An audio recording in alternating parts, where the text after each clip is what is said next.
ملک کی صورتحال کا براہ راست جو اثر ہے وہ خیبر پختونخوا پہ پڑ رہا ہے، اور اس کی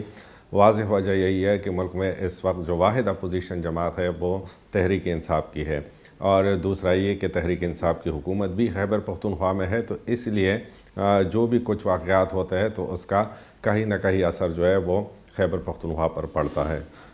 گزشتہ 2-3 ہفتوں کے درمیان جو ملکی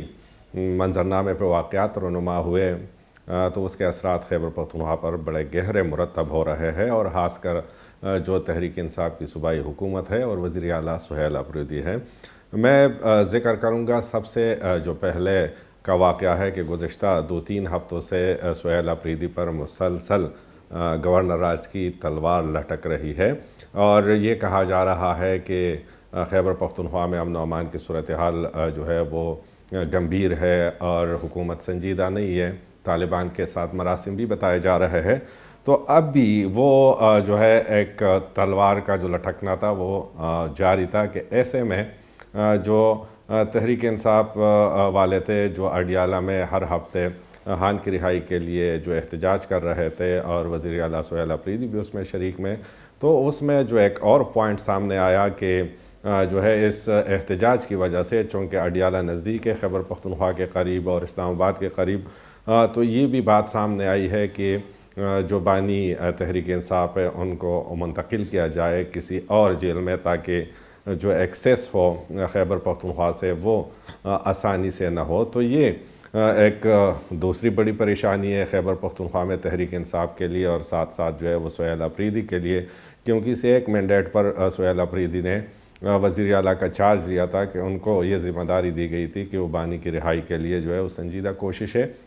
کریں گے، اور اس وقت اس پہ جو ہے وزیر اعلیٰ کی ذمہ داری بھی عائد ہے۔ تو یہ دوسری بڑی پریشانی تحریک انصاف کے لیے ہے۔ یہ پریشانیاں ابھی جاری ہی تھی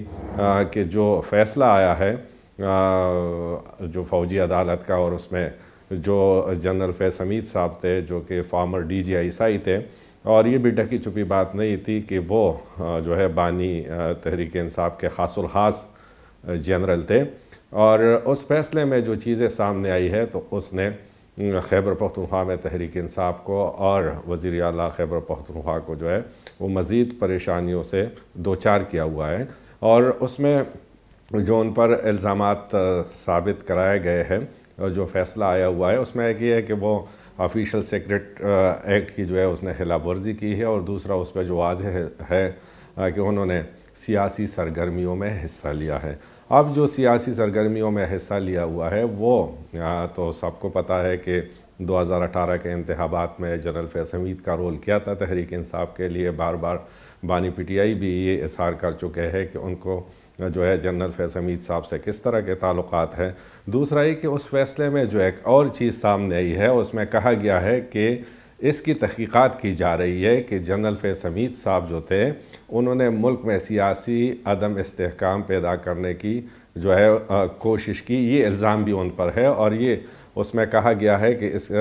یہ جو الزام ہے اس کی تحقیقات جاری ہے۔ اب جو تحریک انصاف والوں کے لیے اور خیبر پختونخوا میں وزیر اعلیٰ سہیل اپریدی صاحب کے لیے جو پریشانی ہے وہ یہ ہے کہ جو جنرل فیض حمید صاحب تھے ان کے تعلقات PTI کے ساتھ تھے، الیکشن میں بھی ساتھ دیا، ہر جگہ ساتھ دیا۔ اب یہ جو شک ہے کہ سیاسی عدم استحکام سے دوچار کیا ہے جنرل فیض حمید صاحب نے، یقیناً اس میں 9 مئی کی طرف جو ہے وہ اشارہ ہے، اور اگر یہی جو ہے آگے جاتا ہے تو صرف فیض حمید صاحب تو نہیں تھے، سیاسی عدم استحکام کے لیے جو ہے یقیناً PTI کے لوگ بھی اس کے دائرے میں آئیں گے، اور یہی وہ سب سے بڑی پریشانی ہے اس وقت خیبر پختونخوا میں تحریک انصاف کے لیے اور وزیر اعلیٰ سہیل اپریدی کے لیے، کہ اگر یہ معاملہ مزید آگے چلتا ہے، یہ دائرہ وسیع ہوتا ہے، تو پھر یقیناً تحریک انصاف کے جو موجودہ اسمبلیوں کے لوگ ہیں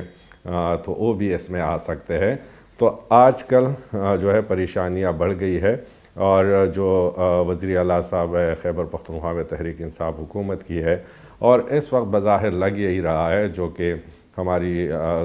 بات بھی ہوتی ہے، ذرائع سے بھی ہوتا ہے، کہ جو وہ ایک ایگریسو فارم میں بانی PTI کی رہائی کے لیے، تحریک کے لیے نکلنے والے تھے، اب وہ جو حالیہ واقعات ہوئے ہیں تو اس سے PTI اور سہیل اپریدی صاحب بیک فٹ پر چلے گئے ہیں۔